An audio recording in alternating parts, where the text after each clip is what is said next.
So in this video we will be talking about the ping command and traceroute command. So first, ping command is used to test the connection between the source and destination, and traceroute command is used to define to show us the actual path the packets are going from source to destination. And let's see first the ping command. Okay, let me show you the IP address of mine. So we need to type ifconfig to get the adapters information. So this is WLP3S0 is my Wi-Fi adapter, and it has the IP address 192.168.0.103. So now I can say ping google.com. So we need to ping the google.com, and you can see google.com does not have any IP address, and it will be resolved by our DNS server. So first ping google.com, and first thing my computer did is it received the IP address from my ISP server. We have already seen the how DNS works.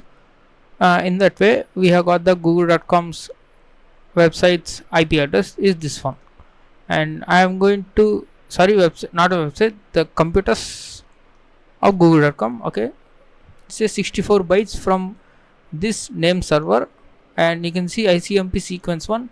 This is the sequence, is the order of packet you are sending. This is the first packet you send, and this is the second, this is the third, and this is the fourth, and this is called time to leave, and time took for one packet is 24.1 milliseconds. So this time can vary within below 1 second, and it says 64 bytes received from this name server, and it has the IP address this one. And here you can see google.com ping statistics. It's like report from the ping, and 4 packets has been transmitted. You can see this is one packet, and this is one, this is one, and lastly these are the 4 packets transmitted, and we have received 4. So there is 0% loss, packet loss, and the total time is it's like 3 seconds, right? Okay, now we have some options for this ping command.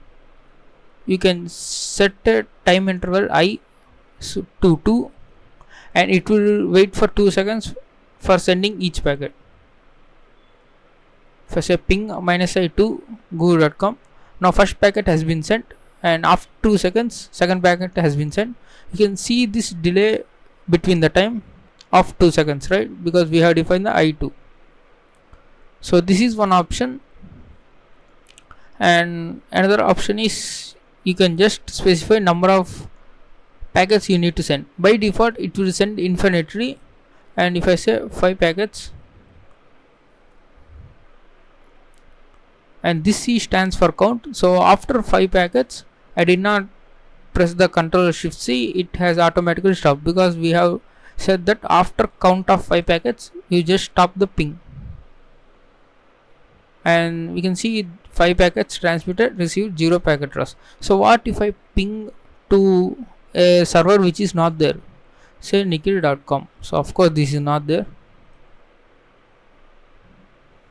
Okay, I don't know, there is a domain on my name. Okay, let's say, okay, we need to specify, say nikhil2.com. Okay, name or service not known.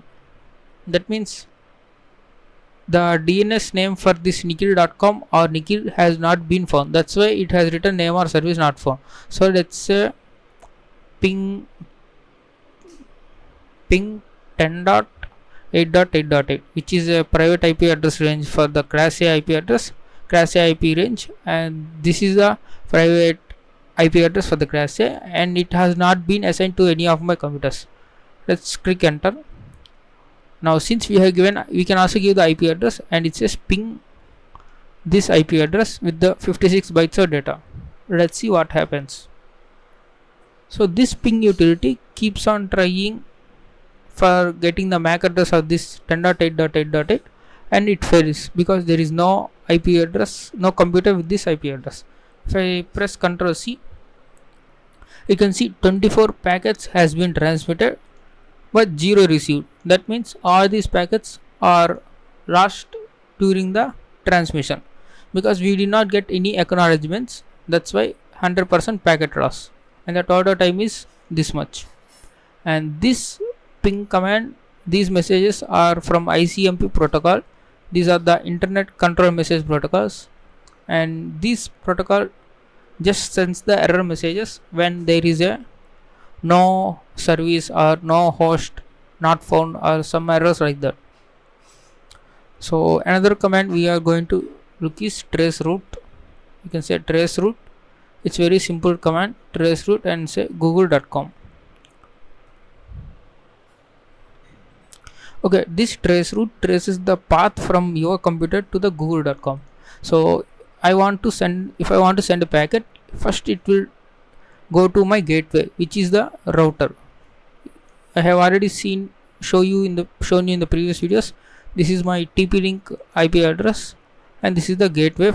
The first thing your computer does is it will send the packet to router, default gateway, because there is this google.com's IP address does not exist on your network.